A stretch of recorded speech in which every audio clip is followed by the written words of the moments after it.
I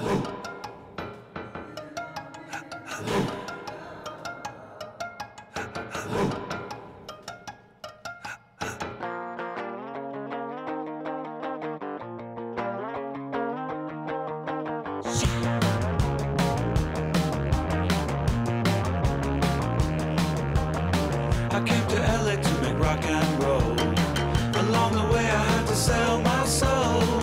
I made some good friends that make me say I really want to be in LA.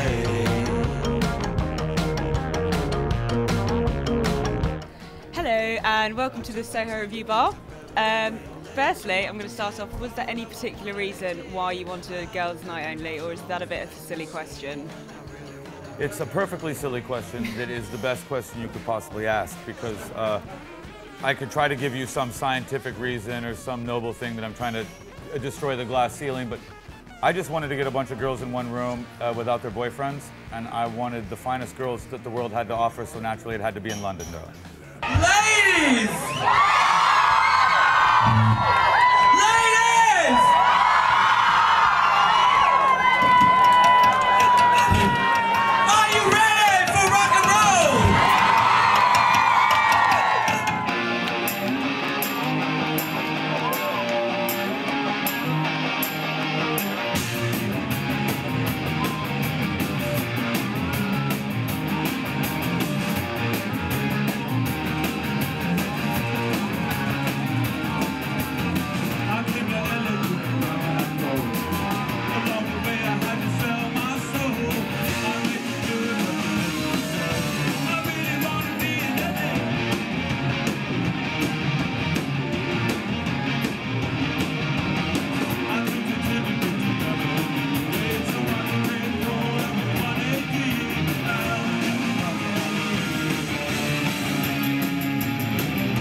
Come up with the name Eagles of Death Metal then? Where did it come from? You know, Joshua, my partner Joshua Homme and I, we like to joke around that it kind of made itself. There's two true stories to how it happened, and it really happened. A dude was at the bar called the Beer Hunter, and he was listening to Scorpions' Winds of Change, which is a really slow song. And he was rocking out disproportionate to the amount of rock coming out of the speakers of the jukebox. And we were looking at him like he was the biggest idiot in the world. And he finally noticed that, and he went, "What? This is rock and roll." And I went, "No, it's not." And he's like, "Dude, this is heavy metal." And Josh went, "Dude, no way, this is not heavy metal." And he went, "This is death metal." And I think both Josh and I went, "Dude, this is like the Eagles of death metal." Get it? And yeah. The end. And then my life has been ruined ever since. No, I'm just kidding. Okay, so tell me, I want to know something new and exciting about this album, your new album. I'm pregnant. No, I'm just kidding. That's good, that's a good start. Something new and exciting about this album, well, I mean, it's recorded like no other Eagles of Death Metal album, and that the first two albums combined took us 3 weeks to record and mix, and this album took 1.5 years. It's mostly due to my wardrobe changes, and my Barry Manilow collection had to be lugged from one studio to the next. It takes forever.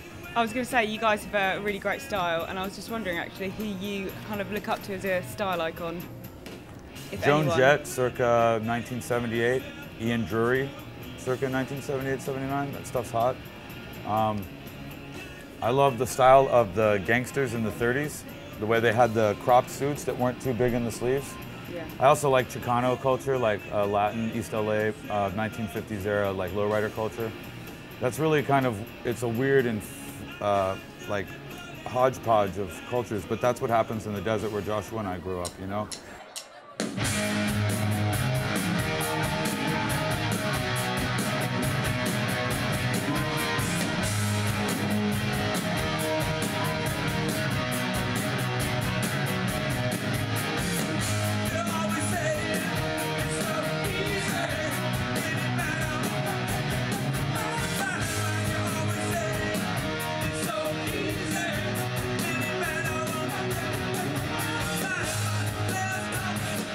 I was going to say, you have a lot of kind of really great influences, like a mix of influences on, like, in your music.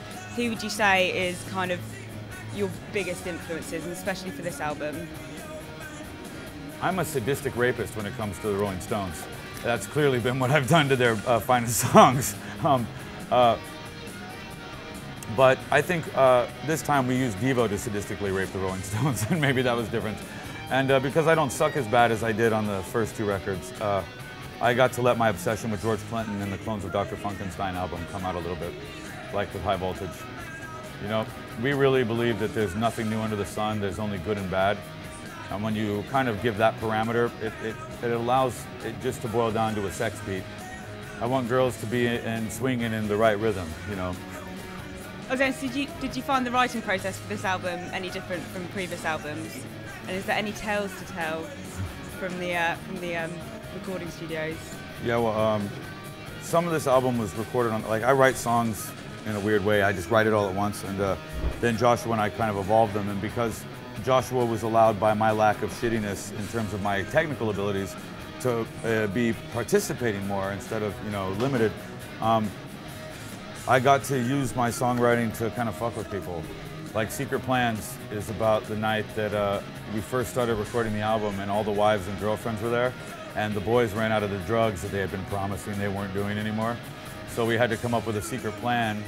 I hence the song to, in a midnight mission, because it was after midnight, to go to a drug dealer's house. And if you listen to the lyrics, well, it's going real fast and you got it right now, I don't see it. It's the exact conversation I had, so I came back and wrote the song on the fly and said, ladies, I wrote this rad new song about what I just did. And the whole album was morose. I'm basically playing every instrument because everyone was so pissed off at me, because it immediately turned into instant, I want to talk to you, Buster. And everyone, it derided the recording process. It's not very exciting, it's mean, but it's true. That's cool. No, it is. I like cool, it. It's man. cool. I love it when I'm you just fuck with absorbing dudes. everything. I love it. You've collaborated with some really great and interesting musicians over the years. Who's been the most exciting to work with, and do you have anyone you'd love to collaborate with in the future? Well, it's been so many exciting. I mean, obviously Joshua Homme, Joey Castillo, and the gang are exciting. Kat Von D was interesting to have in the studio. There's actually some stuff in the works I can't talk about, but it's really, I know I can't say that.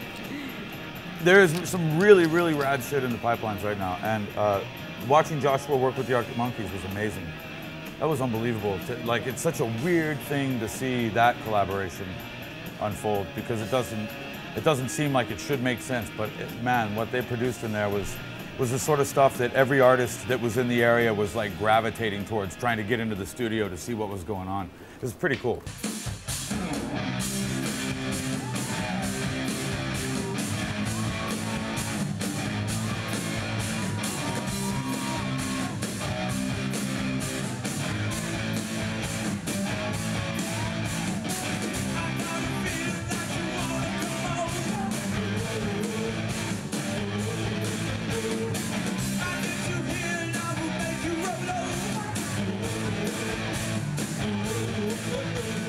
You've kind of spoken about it already, but I mean, what else does the future hold for Eagles of Death Metal? Whatever I can possibly steal, get my way in. I don't know. I just love what I do. This is the coolest and most lucky job in the world ever, ever, ever. Hands down. And I just want it to keep going until the shithouse goes up in flames, let's just say. Until then, baby, I hope you're going to stay for the show. I definitely am, But finally, I'm going to ask you, guys do like bestowing nicknames, and it's kind of become something of your persona. Who kind of comes up with these, and also would I be lucky enough to be bestowed with a nickname myself? Oh, you're going to get a nickname, baby. Am I? You're going to become an Eagle of Death What would it be? Come on, something rad. I can't, it's so important, I can't just name it off the fly, baby. Give me like 4 or 5 minutes to put some thought into it, baby. Okay. The names are important, we all come up with them, and it just normally depends on something humiliating that you've done. I mean, Boots Electric comes from Fruit Boots because I used to rollerblade. I mean, that's the truth. And what's the hardest part about rollerblading? Telling your parents you're gay, right? So that's kind of where it was all the time. But Baby Duck, it's because when Joshua gets mad, he looks like the baby Huey Duck in the cartoon, you know, where the big baby with the little dad. It's great. And I'm also Kill Switch and the Devil because I was so tiny. Nobody picks on me without vengeance. But when you're tiny and you can't fight, you got to do it in elaborate ways.